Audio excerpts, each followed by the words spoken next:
Well, Sarah Palin has been both hurt and helped by the media, and one of our guests tonight is John Ziegler, who's just who's got a new movie out called Media Malpractice, in which he talks about the assassination of Sarah Palin by media. We're going to talk to him, and it's a rousing interview. Fascinating stuff. It's part of reporting this case, this election. The feeling most people get when they hear a Barack Obama speech, I felt this thrill going up my leg. I interviewed Lee Cowan, our reporter who covers Obama, while I was out yesterday. We posted the interview on the web.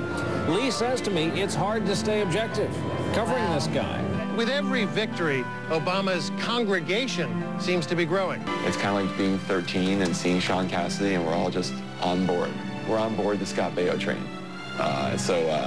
So we're not embarrassed when we get together. We just talk about how much we love Obama. I'd love to find something to criticize about him. You got anything? No, you know, I've been criticized for saying he inspires me, and the hell with my critics. John Ziegler is a former conservative radio talk show host turned filmmaker. He funded Media Malpractice mostly out of his own pocket. Please welcome John Ziegler. Well, John, we agree with you. That clip showed, you know, this was like, as Nicole Wallace says later in the film, it was like running against God. You know, the media were definitely in love. And I want you to know that I have a little tingle at my leg having you sit here at the table. Well, I'm not quite sure how to take that since you are actually in between you guys. Yeah, really. Because since you're in the film and look, I'm for truth. I'm for honesty. Well, so well, you know, the subtitle of this film is How Obama Got Elected and Palin Was Targeted, and you essentially bought into the Obama myth. No, I didn't. You didn't read my earlier columns. You did. You endorsed him. I wrote about Obama 4 years ago. I was writing about him before anybody knew who he was. Before the election, you essentially endorsed him, and I didn't. Yes, you did. Do you not read your own columns? No, I don't endorse anyone. I've never endorsed a candidate. Well, read the column you wrote before the election. Every column is a sliver of a slice of a piece of a moment. So you didn't buy into the Obama moderation myth? I did. Okay. So you were duped by the media. I am one of those people who thought this is a guy who's talking about not a red, not a blue America, and who's going to bring the country together. So you were duped. I was at that 2004 Democratic Convention in Boston. No, I'm not going to say I was duped. I'm saying that I wrote some columns. Listen to you. I'm the interviewer here. Okay. Well, I'm just watching. This is information. This is fine. This is fine. But I wrote critical things of him, and I still write critical things of him. And you endorsed him. You endorsed him before the election, and you took part. You took part in the targeting of Sarah Palin. You essentially took part in the assassination of Sarah Palin 1.0. That person is dead. No, she doesn't exist anymore. Actually, I did not take part in it. I led it. Okay, let's be clear. Let's get our facts straight here. You led the assassination. On September 26, 2008. Have you cleaned the blood off of your clothes yet? On September 26, 2008, I said that she was out of her league, and I have rested my case so many times I don't need to bring that up again. Other people, so you were duped into that myth as well. I will agree with you that some people in the media came after her in a vicious, cruel, and unfair way. I was not one of them. Oh, really? No, I'm not. I'm not. So as an alleged conservative who is the first to come out there and say... So did you come here to attack me, or do you let me interview you? I want to understand. I really, truly want to understand how someone as smart as you could be duped like you were by the media into believing that Obama was really a moderate, not a socialist, and that Sarah Palin, the vice presidential candidate, was really not in her league, as you said. Every column that I write is a true essay in that moment, and I changed my mind, and I will say if I change my mind. But I have not changed my mind about whether Sarah Palin was ready to be vice president, and I hold John McCain accountable for bringing her into the national arena before she was ready, because I think she could have been great. John, here's where I'm going to have to jump in for two comments there. One, I will speak, I think, for many Americans when I say that Sarah Palin was clearly not ready to be president. Based on what? Not ready to be vice president of the United States, based upon her inability to articulate substantive positions, her lack of knowledge, lack of understanding. And we're not going to go there right now. Of course, we don't want to base because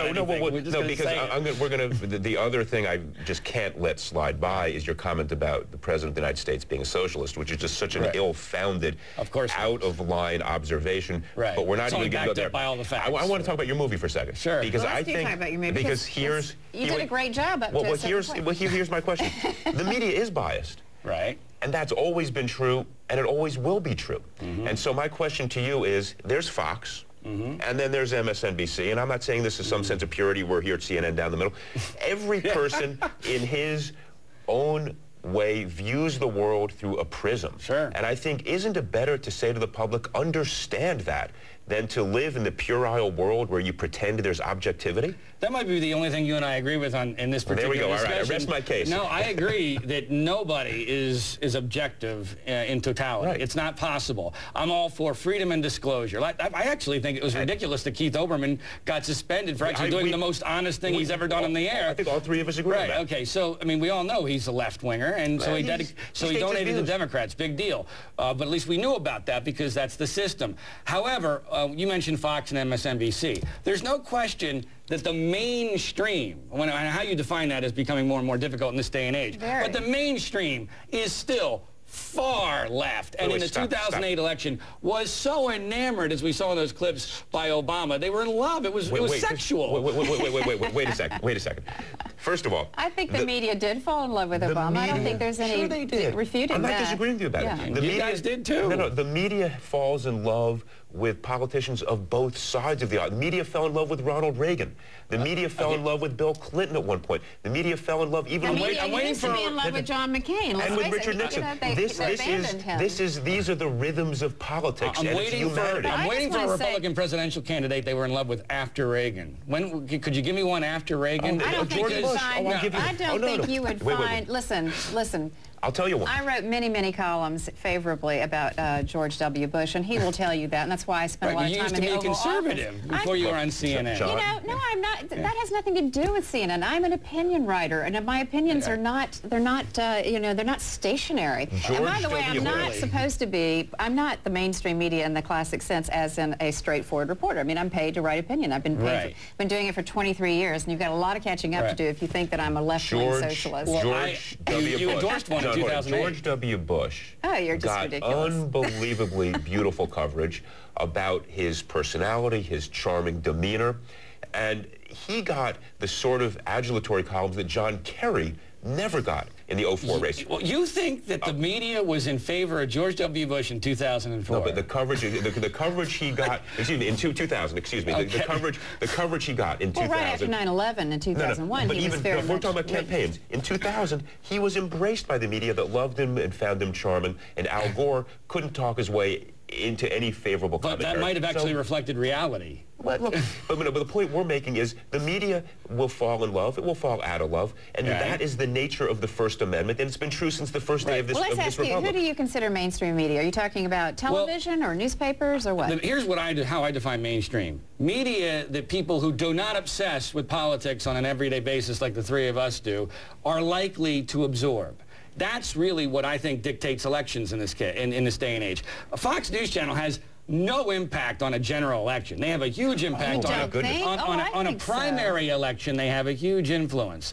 But in a general election, very, very little. It is actually, I believe it's the entertainment shows, the comedy shows that have way more influence. We saw that with the targeting and the destruction, the assassination of Sarah Palin in 2008. Who destroyed her? Tina Fey destroyed her more than anybody else did. Saturday Night Live is a mainstream show because non-political people are likely to absorb it. On that show and appear with Tina Fey if she felt that way. I mean, Tina Fey actually was it's adorable in the same ways that Sarah is adorable. Well, I'm sure you enjoyed Tina Fey's bastardization of Sarah Palin in 2008. But you actually when the two were on the show together. You asked an interesting question because I asked her the same thing in my interview. This movie is largely based on a 50-minute interview I did with Governor Palin back when she was still governor of Alaska from her home in Wasilla. And I did ask her... This is after the election before she quit her job. This is early 2009. It's the most comprehensive interview she's ever done on the subject of the media coverage of the 2008 election, maybe the most comprehensive interview she's ever done on the 2008 election. And by the way, the entire interview is available on our new DVD, which is in stores nationwide.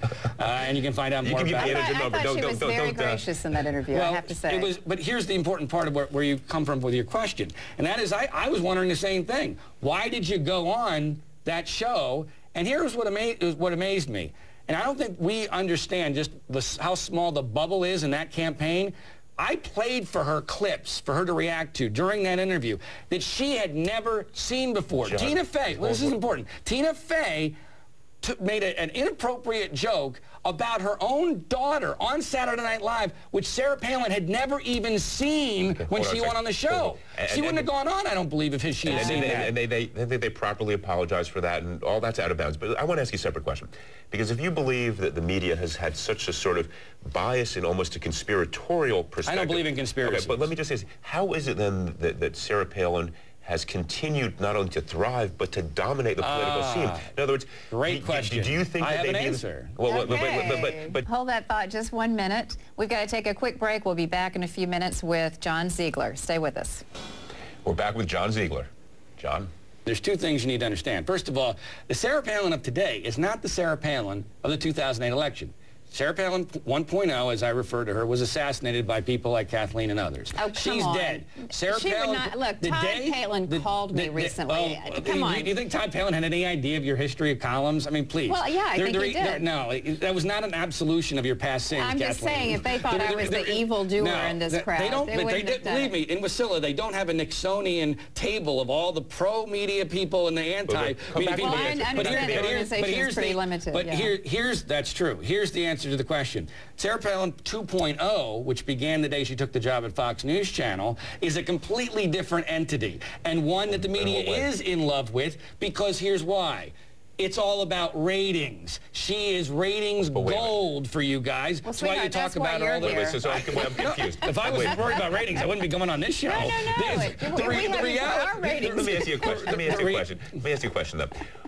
Why, if they're so obsessed with ratings, during the campaign, were they so, in your view, malicious towards her? Oh, no. Wait a minute. That's exactly what they were after. It was a perfect storm during the 2008 election. But something changed perspective? No. It was an ideological bias against her that was combined with, oh, my God, not only are we going to help Obama win, but we get these huge ratings because she's beautiful and controversial and polarizing. This is the greatest thing we've ever asked for. Okay, John, let me tell you where I think you're most fundamentally wrong. One, Sarah Palin was dealt with the way every politician is dealt with. Oh, really? Compare the statements she made during the campaign with Joe Biden's statements, or even Obama's, which I did in my movie. Joe Biden has been put through the ringer. Every politician from Bill Clinton on down has been put through the ringer in that matter. I think she got harsher treatment. I really do. No, Come on. Because she's a woman, for starters, but also because she's... She got the treatment that was based upon the quality and demeanor of her answers, and that is how the media responds. You need to watch the people. Film. Well, no, I have. The other thing that I would say to you is that there has not been some transformation of Sarah Palin. She's a totally different person now. Well, totally different. I think she's decided to be her own person. And the notion that somehow this is the same entity that got assassinated, which could have been the next Ronald Reagan had she been treated fairly in 2008. But because she was dealt this hand of cards by the news media, she has brilliantly turned a negative into a positive for her, her family, and parts of her cause. But that does not necessarily mean it's conducive to a presidential run. I agree with you there. I agree with you there. But let me ask you, just tell me how you got into this. How did you happen to come to Sarah Palin and say, let me do this? You know, I did something very stupid in retrospect, which was I decided that I was going to make this movie early in the 2008 campaign, back when Hillary Clinton was getting jobbed. And I have no fan of the Clintons, but I actually bought the domain name How Obama Got Elected in June of 2008. So I was that positive that the media was set on this agenda, that this was what was going to happen. I spent about, at the time, about $250,000. It's now $350,000 on this film. And if Sarah Palin had not done an interview with me, I probably would have lost the whole thing. But I saw an interview with her where she said, I want to do everything I can to help with this issue of media accountability. I believed her word. I did everything I could to get the interview. Went up to the Wasilla. It was an amazing interview. The media went nuts with it. Now we're re-releasing the DVD nationwide, and it's all over. It's in every single cable system in the country on video on demand, and now we can actually reach the mainstream with the truth of what happened in 2008. Sarah Palin may be better than anybody. Is she going to run in 2012? I would have to say it's 60-40 no. If she does run, it's because she feels as if that's the best way for her to remain relevant over the next year or so until when she would announce between that time and the primaries.